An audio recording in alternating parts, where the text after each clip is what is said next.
Hi, good afternoon. Thanks for joining us for our first How It Works webinar. Today we have a panel of experts and we're going to talk about cybersecurity and liability for your business. This is something we deal with all the time here at ICX Managed Services. All of our customers have a responsibility and a liability that comes with that to protect their customers' data, and we're excited to dig in.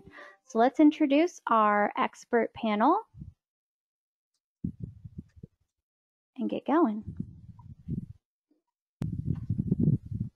We have with us today Mr. Bill Woody, CEO here at ICX Managed Services, our COO, Justin Kane, also at ICX, and the CEO over at Techrug, Justin Rainmuth.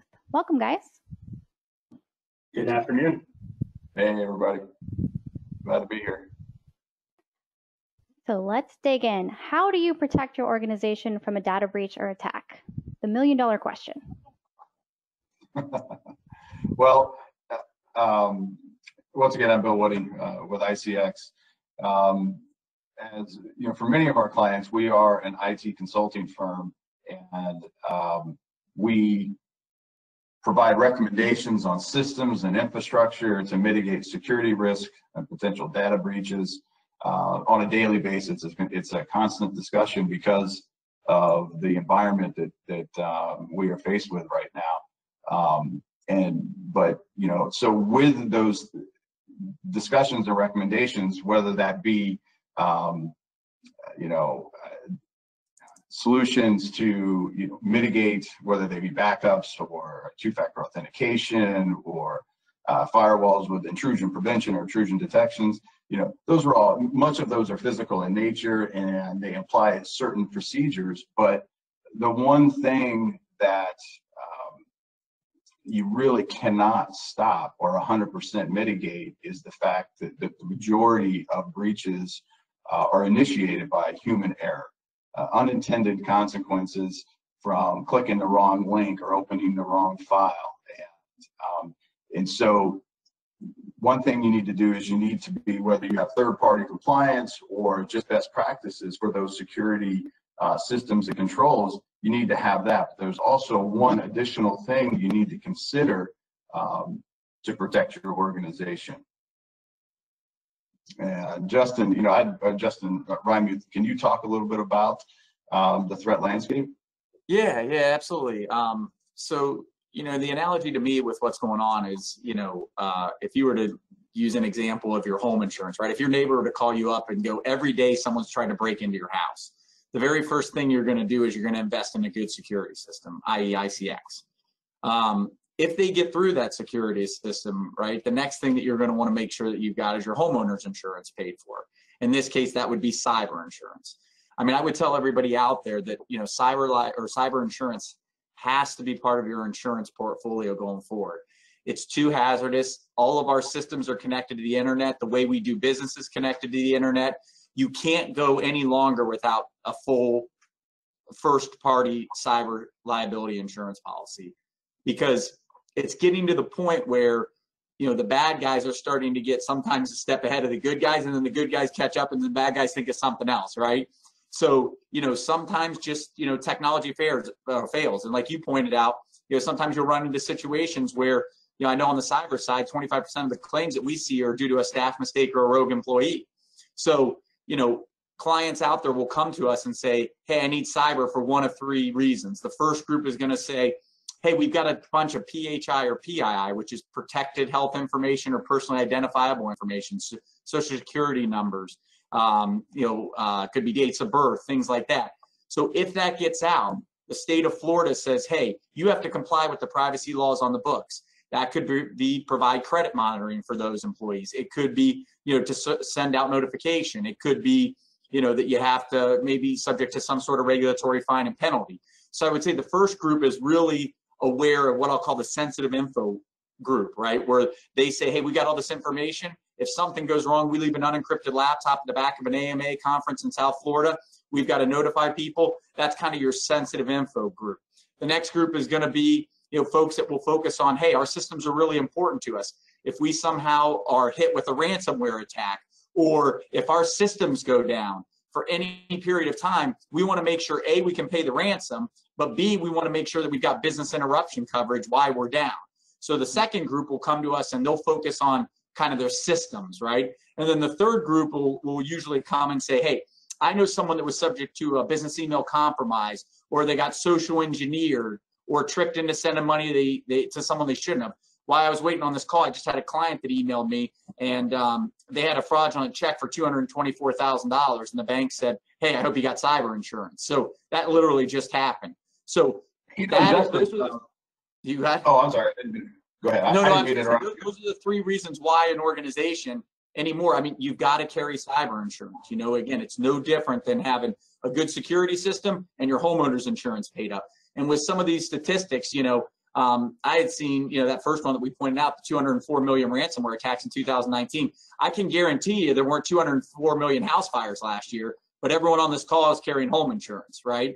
So I would absolutely, if I'm an organization, you got to make sure that you got cyber insurance. And where we're at today, it's still broad coverage and relatively inexpensive. So those are kind of my suggestions on A, why you need it, and then B, just kind of what we're seeing going on in the industry.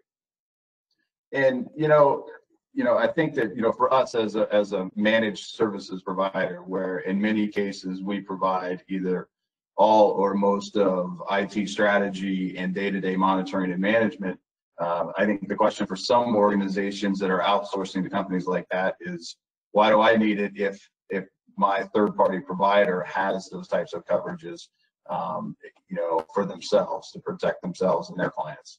Yeah, no, it's a great question. I mean, you know, the third-party providers carry cyber for their negligence, and everyone on this call needs to carry cyber for their negligence, right? So, you know, the two don't just because you outsource your IT, you know, to a third party doesn't mean that they cover your mistakes, you know. And the other thing I'd point out is, you know, Microsoft, for example, is doing a lot of people's email, or Google, right, with Gmail.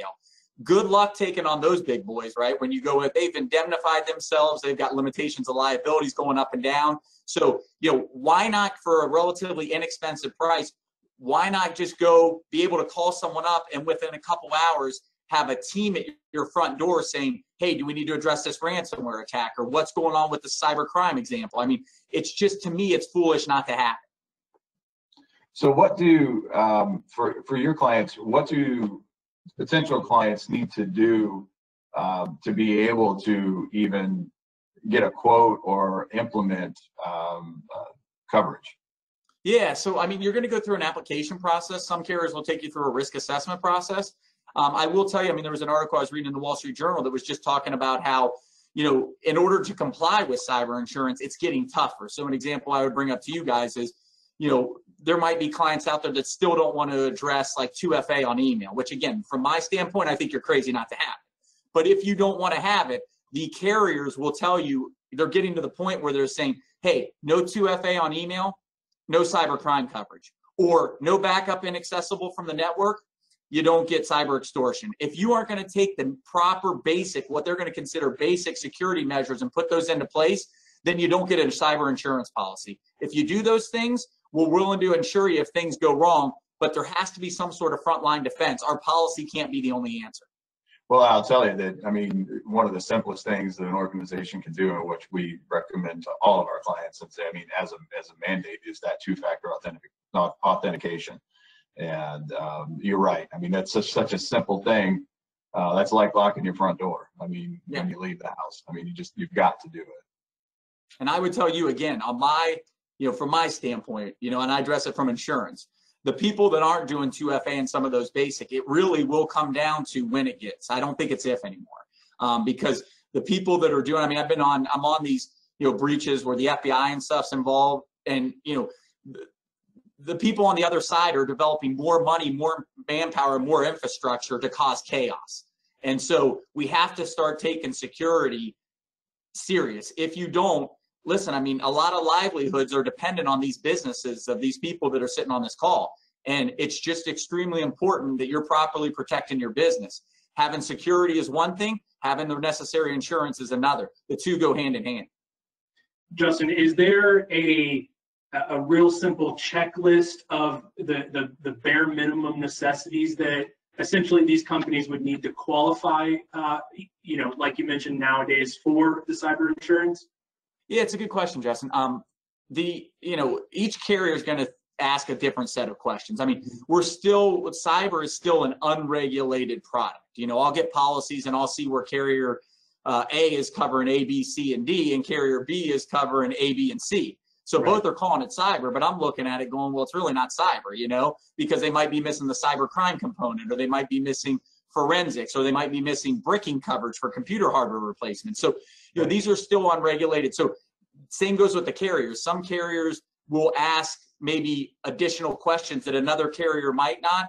I would tell the people listening to this, the longer application that you go through and the risk assessment, the harder it is, probably the better the policy is. If you don't have to do much to qualify for the policy, don't be surprised when you read the exclusions pages and it's 5 pages, 10 pages long, because there's a reason they're not asking certain questions. They're just hiding behind the coverage via the exclusion. So, again, make sure you go through a lengthy process. Make sure that you're taking the time to, have the certain things in place. I think you guys have your feet, on the ground as much as I do in terms of what's going on in the industry. So I think you can be having those conversations too with the clients. Hey, this is what we're seeing. And not only do you need cyber, but you need that EDR and active threat hunting solution. There's certain things, because unfortunately insurance is a reactionary product. And by the time it hits my desk, there's going to be stress and anxiety. It's just, is it going to be a Cat 1 tornado or a Cat 5 tornado? That would be the question. Right. Well, and I think that, when I see it in organizations that we've experienced, I mean, I have many peers. We know many stories where breaches have occurred to good companies. And I thought one of the most shocking statistics out there is that 60% go out of business within 6 months if they've been breached. And we're so, because there's so much activity going out there just trying to capture us and capture our staff to click the wrong link or make a decision where they're sending a wire, through email, wire transfer instructions, without verbally, verifying, things of that nature, that it's too much risk to take out there, without providing yourself a safety net. And there's no way to stop every single opportunity from coming to your company's front door. Yeah, and a lot of times I hear, well, I'm too small, I don't have to worry about it. I've never been on an attack where somebody goes, hey, I targeted you because you were $1 million, not $100 million. They look for vulnerability. They don't look for size, Now, there are those bigger companies, right, that they're paying attention to, or certain industries like healthcare, financial, retail, that they're really focusing on. But at the end of the day, a majority of the attacks that we see, they're just throwing out some, code and some, nasty stuff. It's like a fishing net, right? They're throwing it out there. It's gonna hit 11, 12% of the people that it touches. But when you're throwing it out there to 100 million companies or whatever the number is, that's a big snack, And then what they'll do is they'll make some adjustments and say, okay, the technology has, prevented this by doing A, B, and C. Therefore, we've got to, focus on D now. And so again, it's somewhat of a cat and mouse game. So, making sure that the proper security is in place it's extremely vital. But then again, also making sure that you've got the proper cyber insurance if things do go wrong. That's a great safety net to have. Yeah, and I think we're actually seeing, I think they were going after these larger organizations because it was supposedly a bigger payday. I think from our experience, what we're seeing is they're learning that the larger organizations are getting smarter. They have the budgets to implement a lot of the higher end security things that some of the smaller businesses can't necessarily afford. So we've seen that it's actually flipping, that they're starting to go towards the smaller ones because it's an easier target, and there's also more of them, on the market to go after.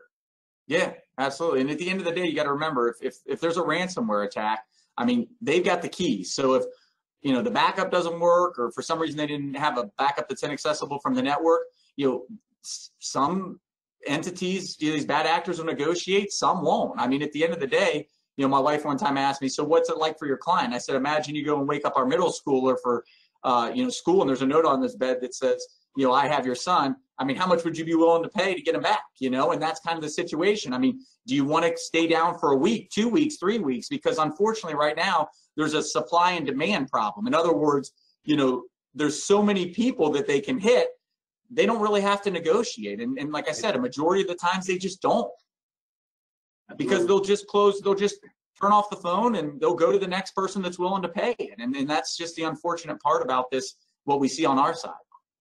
Yeah, absolutely. I definitely see it as a two-pronged approach. Yeah, we obviously, you know, as a managed service provider, we spend an inordinate amount of time making sure. We have a staff member whose only responsibility is to ensure that backups that we're responsible for are successful each and every night or every hour, whatever interval we're backing up for our clients.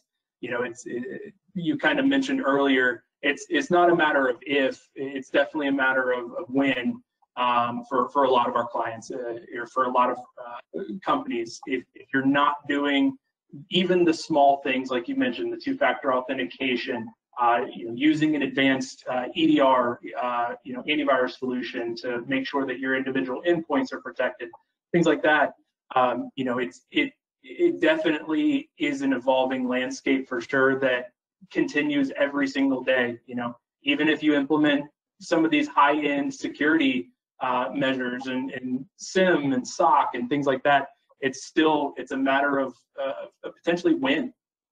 Yeah, no, and it's good to hear. I mean, you know, I think one of the big takeaways on my end is, right, I get to see a lot of these IT service providers, Justin, and knowing that you guys have a full-time person that's checking the backups and stuff.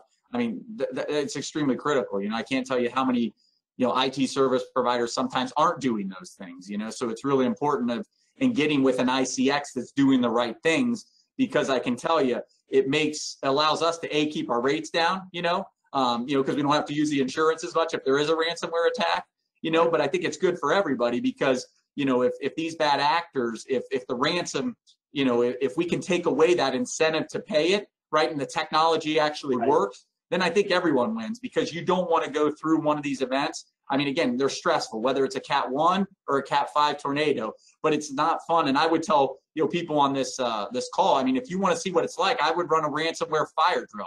Have ICX unplug your stuff Monday morning at 8 o'clock in the morning, have them come back at 5 o'clock and turn it on, and just tell them how your day went. I don't think it'll go too good.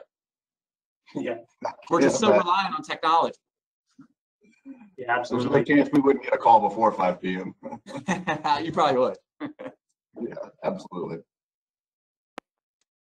So we had a couple Danielle, questions come in. Yeah, if you guys are ready to move on to questions. Sure. So one of the questions was, what category or type of breach do you guys see most common in the small to medium-sized businesses? The majority, I'll answer first, and JR, I'd like to get your opinion or your experience on it, but the majority of it, from our experience, is through email. Great. It's the easiest. So whether that it's the easiest attack vector. Yeah, it's the easiest attack vector. Everybody uses email in some fashion, and there are still so many organizations that aren't using that two-factor authentication. And all it takes is for a end user to click a link, and it bypasses every firewall that you could ever put in place, you know, unless you have some of those advanced features. Yeah, and again, I think it's crazy not to have 2FA, but again, I'm not in the technology business. I'm addressing from the insurance. You know, on ours, I mean, the most that we see are ransomware attacks, like you said. They could be, you know, via email. And then also there's just a lot of cyber crime going on, you know, where people are getting, you know, kind of those three buckets I gave you. The first one, the PHI and the PII, you know, they're not really touching that. But what we have seen all of a sudden now is, because the technology is getting better, so if the end client ultimately has the right security in place, now we're seeing these bad actors that are going, hey, listen, you know what? We've got your client's social security numbers, or we've got their health records. So if you don't pay the ransom, even though your backup worked, now we're going to shame you, and we're going to contact these people or contact these companies and tell them that you had a breach. So, you know, again, they're getting tricky, and they're doing some things that are really kind of nasty, but it's trying to get you to pay money. So it's at the end of the day, it's kidnap and ransom insurance. Yeah. So follow-up question to that. The question, I think, is trying to ask how much should businesses expect how much coverage should they expect to get? Is there a formula based on their revenue or based on their exposure? How is that calculated or come to? Yeah, that's a great question. I mean, a lot of people think that, hey, based on the revenue, this is the amount of limits that I need. You know, again, the two don't correlate, because I could have a $10 million or $100 million, company that doesn't play in a very, risky area, right? Whether it's healthcare, financial, it could be a bakery, for example, and then I could have a $100 million client that does do that has to, comply with, HIPAA or PCI regulations. There's different regulations out there. So, there is an underwriting process that you can go through. And then I would encourage everyone to go through via the application. Again, there's going to be probably some risk assessments that you might have to fill out. But at the end of the day, you can go through it, and there's probably 60 to 80% of the questions that you can answer. The 20% that we're not going to know is the people on the other end. Is the ransom going to be 200,000 or 2 million? Because I've seen it both. Are they going to cooperate with you in a couple hours or a day? Because I've seen it both. When they give you the decryption key, is the decryption key going to work the first time, or is it going to work in 2 or 3 days? Because I've seen it both. When we do pay for the decryption keys and we do get the decryption keys, are 30% going to work or 80% going to work? Because I see it both. So, I think that you can work with your agent or your agency and kind of come to a limit that would be, reasonable and something that would work in maybe 60 to 80% of the cases. But there's still that percentage that we're just not going to know. Right. That makes sense. So you would just recommend giving people a blanket coverage amount? Yeah, I mean, obviously I'd start at $1 million. I mean, that's the starting point. Okay. I know a lot of the carriers now are starting to sublimit on some of what the crime they'll offer. So they used to match the limits. If you took out $1 million policy, they give you $1 million of cyber crime. Mm-hmm. Now they're sublimating that to maybe 100,000. If you got really good controls, maybe they'll go up to $250,000.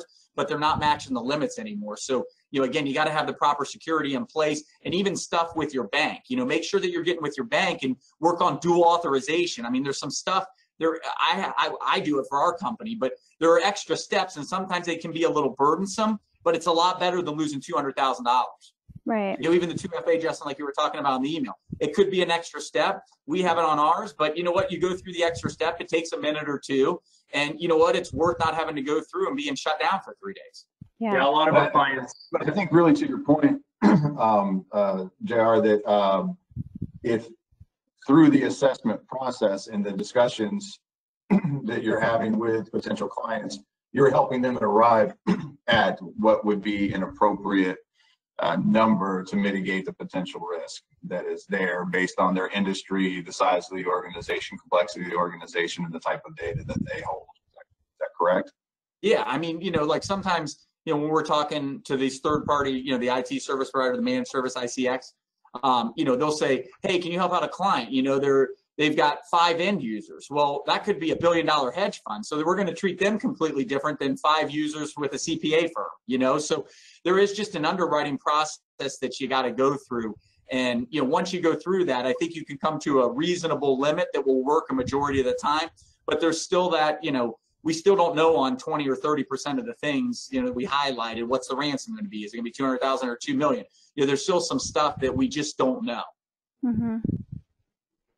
I wish I could tell you that there's a magic, potion or solution out there that you could sprinkle fairy dust on their head and it would, come about what the magic number is. But it just, it just isn't there. I would say with, again, where the rates are, I would over insure, right? So if it's, only $400 or $500 to go from 1 mil to 2 mil, why not pay the extra $400 or $500? Because if you get into a situation where, it's a $1.7 million claim and you only took out $1 million, you're going to kick yourself for $400 or $500 that you just missed out on $700,000. Yeah, 100%. So last question that came in, and I think this is actually really, really good. It says a lot of my employees use email and connect to some of our networks, cloud and other networks on their mobile devices. And is that an area of exposure to my business? And how would I even protect my business through their private mobile device? That's actually a great point, whoever brought that up, because when you look at the definition of what a computer system is, A lot of times in the cyber policy, it'll be something that's owned, operated, and controlled by the insured or by the insured organization, which would be the name of your company.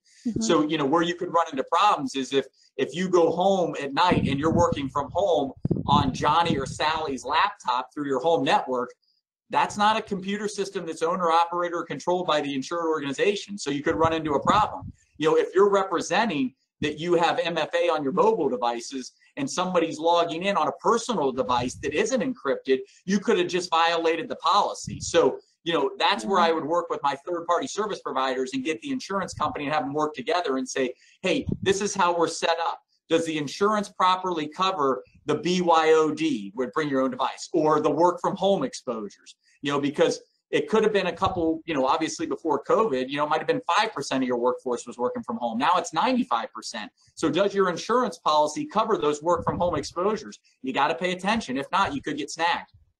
Right. Absolutely.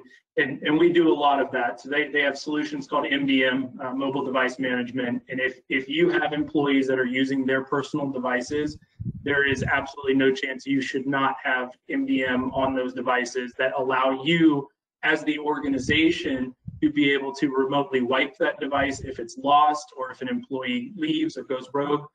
You know, you need to be able to control your data on their devices as well. And some of the solutions even can do what they call containerization. So their personal data is separated from your business data as well, especially on iPhones and Android devices, things like that. Everybody has email on their cell phones. Very few organizations we run across where they don't allow their employees to have the email on their phones. So absolutely looking into a solution, an MDM solution to protect those devices on your behalf, essentially. Absolutely. Well, I think this was really informative. We're going to go ahead and wrap it up, and we will send a recording out of this session, and we'll also post it on our YouTube page. And look for our next webinar in the How It Works webinar series, probably in the next couple of months. Thanks, everyone. All right, have a great day. Thank you guys. Thank you. Appreciate it.